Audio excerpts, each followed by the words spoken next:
गजाननं भूतगणादिसेवितं कपित्तजम्बूफलचारुभक्षणं उमाशुतं शोकविनाशकारकं नमामि विघ्नेश्वरपादपंकजं। प्यारे मित्रों, आज हम चर्चा करें क्यों लगाते हैं मुख्य द्वार पर गणपति गणेश विघ्नहरण का पावन चित्र।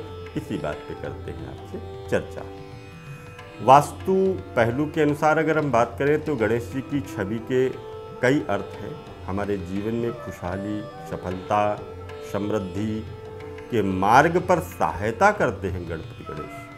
छवि के अर्थों के साथ ही मुख्य द्वार पर गणेश जी की प्रतिमा या तस्वीर लगाने को लेकर के भी लोगों में कई तरह की भ्रांतियां उत्पन्न होती हैं। गणपति के इस त्योहार पर सिर्फ उनकी पूजा करना ही काफ़ी नहीं है, बल्कि गणपति की प्रतिमा लगाने की कई छोटी छोटी बातों पर ध्यान देना भी जरूरी होता है, जिनके उत्तर वास्तुशास्त्र में विस्तार से बताए गए हैं।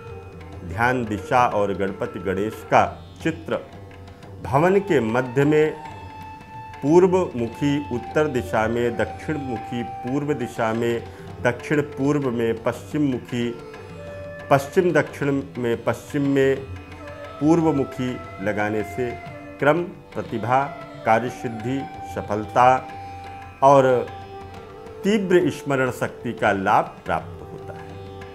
गणेश जी का ध्यान करते समय एक बात का ध्यान रखना चाहिए, कोशिश करें कि उनका स्वरूप अंकित हो, भगवा लाल रंग हो, एक दांत हो, हाथी का मुख हो, लंबा पेट हो, त्रिपुंड लगा हुआ हो, चार भुजाएं हों, चारों भुजाओं में पाश, अंकुश, वर और मुद्रा धारण किए हुए गणेश भगवान, और यह भी छवि सर्वोत्तम है।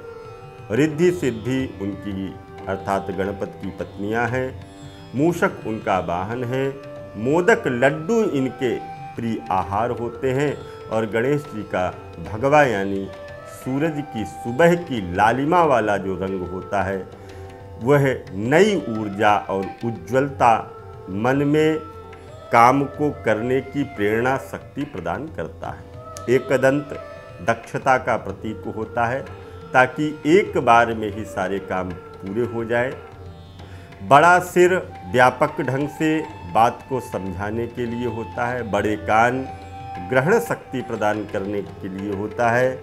लंबी सूंड दूरदर्शिता, दूर तक देखने की क्षमता रखता है। शक्ति का घोतक होता है और चार हाथ किसी भी कार्य को चार सूत्रों से करने की पद्धति को बताता है। इसके साथ हाथ में जो पाश धारण किए जाते हैं, पाश का अर्थ है कि मनुष्य अपनी वृत्तियों को बांध करके ऊर्जा अपने काम में लगाए।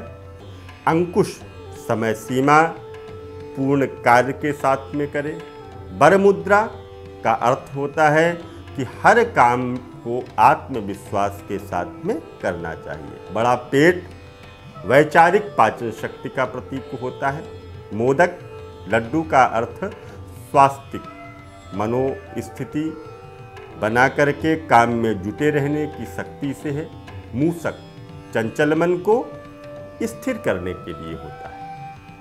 मुख्य द्वार पर गणेश जी और गणेश की मूर्ति भवन के मुख्य प्रवेश द्वार पर रखने का चलन है। अधिकतर लोगों को यह भी विश्वास है कि भगवान गणेश की तस्वीर या मूर्ति इस तरह से लगानी चाहिए कि उनकी पीठ घर के बाहर की ओर हो। कुछ लोग पीठ अंदर की ओर किए हुए गणेश की फोटो लगाना पसंद करते हैं, तो एक और मूर्ति की पीठ बाहर की ओर किए हुए लगा लेते हैं। इस तरह से घर के दरवाजे पर उनकी मूर्ति को रखने से अनजाने में ही 2 बार उनकी पीठ को हम देखते हैं। किसी भी हालत में नहीं करना चाहिए ऐसे गणपति की स्थापना। यह घर में घोर दरिद्रता को लेकर के आते हैं। इन दोनों की स्थितियों में गणपति की तस्वीर केवल द्वारपाल तक ही सिमट करके रह जाती है।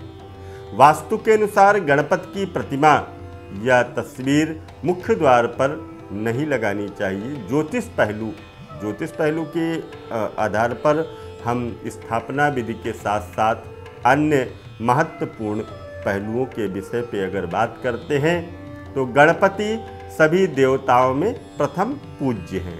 इनकी प्रथम पूजा से सभी प्रकार के कार्य पूर्ण होते हैं और विघ्नहर्ता हैं। मूर्ति का आकार वास्तु के अनुसार अंगूठे के बराबर होना चाहिए। लगभग 1.5 इंच से लेकर के 12 अंगुल तक प्रतिमा का पूजन सर्वश्रेष्ठ माना जाता है।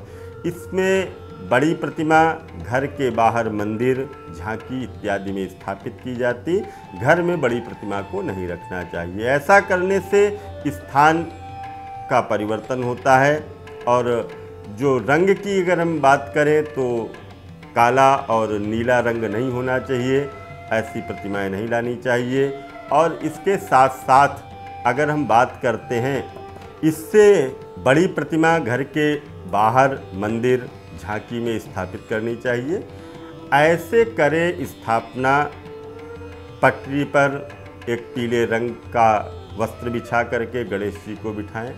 गंगा जल छिड़क करके वातावरण शुद्ध कर लें और इसके बाद में 3 बार आप आचमन करें। हाथ में सुपारी लेकर के, चावल, हल्दी, फूल और दक्षिणा लेकर के गणेश जी का आवाहन किया जाता है। फिर इसके बाद में पंचामृत और गंगा जल को छिड़क करके गणेश जी को स्नान कराया जाता है। अब वस्त्र अर्पित किए जाते हैं, जनेऊ पहनाया जाता है। चंदन, कुमकुम, सिंदूर, हल्दी, चावल अर्पित किए जाते हैं। फूल माला, हरी दूर्बा और धूप दीप चढ़ा करके, नैवेद्य चढ़ा करके मीठा और फल चढ़ाएं। तांबूल, पान, दक्षिणा और इसके बाद घी के दीपक की आरती करें। आरती के बाद पुष्पांजलि, फूल पत्तों से जल अर्पित करना चाहिए और फिर उसी जगह पर घूम जाएं, क्षमा प्रार्थना करनी चाहिए। कलश की स्थापना गणेश जी के दाहिनी ओर अर्थात हमारे बाईं तरफ होनी चाहिए। कलश साधना को शुभता का प्रतीक माना जाता है। दीप दूर्बा और स्थान का महत्व, तेल का दीपक देवता के बाईं ओर और घी का दीपक देवता के दाईं ओर जलाया जाता है। दूर्बा शीतलता प्रदान करती है। इसे मूर्ति के ऊपर चढ़ाना चाहिए। वास्तु के अनुसार गणेश जी की स्थापना पूर्व की ओर ईशान कोण में करनी चाहिए।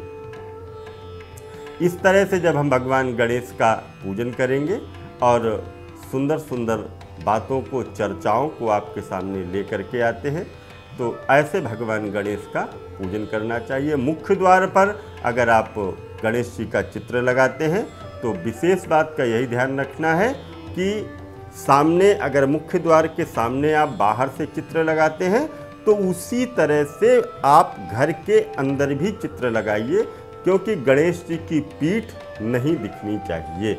ऐसा भाव यहाँ पर हमने आपको बताया। गणेश की पीठ नहीं दिखनी चाहिए। गणेश जी के चित्र को घर के अंदर भी लगाएं और घर के बाहर भी लगाएं। दोनों तरफ से उसको लगा करके रखें, अर्थात पीठ दिखेगी तो अशुभता आती है। पीठ का दर्शन नहीं होना चाहिए। दोनों तरफ गणपति गणेश को लगाना चाहिए। मित्रों, पुनः मिलते हैं एक नए वीडियो में। तब तक के लिए दीजिए इजाज़त। जय माता दी, जय माता दी।